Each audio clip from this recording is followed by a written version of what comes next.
Hello everyone, সবাইকে শুভ শিবরাত্রি। আর আজকে আমি একটা লাল কালারের শাড়ি পরেছি। লাল আমার খুব প্রিয় শাড়ি। আর আজকেও যাব আর কি ওই ভারতীর কালী মন্দিরে। চলো তাহলে আজকের ভিডিও শুরু করি। মা রেডি হয়ে গেছে ঠাকুর কাছে, শিবের কাছে পুজো দিতে যাওয়ার জন্য। এই যে মা সবকিছু জোগাড় করে নিয়েছে। মা নিজে হাতে যে মালাটা গেঁথেছে। আর এই যে সবকিছু, এটা মানে ঘি না, ঘি, মধু, চন্দন, আলো চাল, বেল আর সব আছে, গঙ্গা জল, আবার দুধ আছে, আর এই যে ডাবও আছে। সবই ঠাকুরের ইচ্ছে জোগাড় করেছি। হ্যাঁ হ্যাঁ, যাও পুজো দিয়ে এসো তুমি, আমি ঘরে পুজোটা করে নিই। এই জামাটা তুমিও টাকা কোথায় যাচ্ছিস বলে দে বলে দে। এই যে মা রেডি হয়ে গেছে।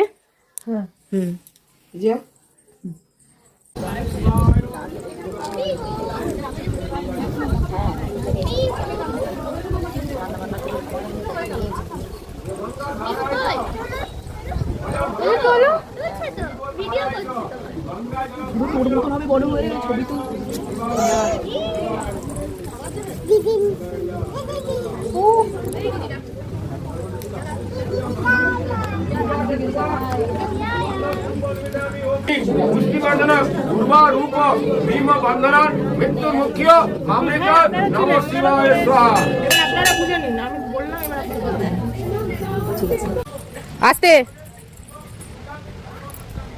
দিকে টাকা।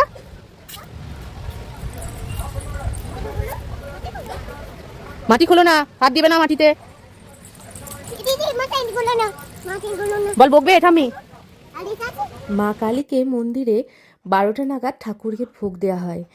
আর কাকু অনেক কিছু রান্না করে, আলু ভাজা, বেগুন ভাজা, ডাল, পায়েস, বাঁধাকপির তরকারি, আরও অনেক কিছু রান্না করেছে। তাই ভাবলাম মেহুকে এই ঠাকুরের ভোগই আজকে খাওয়ানো যাক। তুমি রান্না করো কাকু? আমি রান্না করি। আচ্ছা, এই ডিপার্টমেন্টটা আমার। হ্যাঁ, রান্না ডিপার্টমেন্ট কাকু। হ্যাঁ হ্যাঁ, এই জন্য মেহুকে আজকে ভাবলাম যে ঠাকুরের ভোগ খাই, কালকে দেখলাম, ওই জন্য আজকে ভাবলাম ঠাকুরের ভোগ খাওয়া। একটু পায়েস দেবে একটু কাকু। হ্যাঁ হ্যাঁ,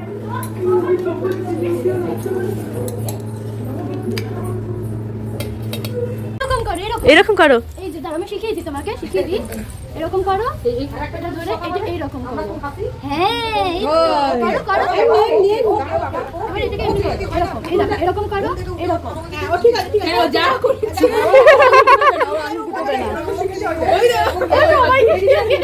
কি করছো, নন করছো?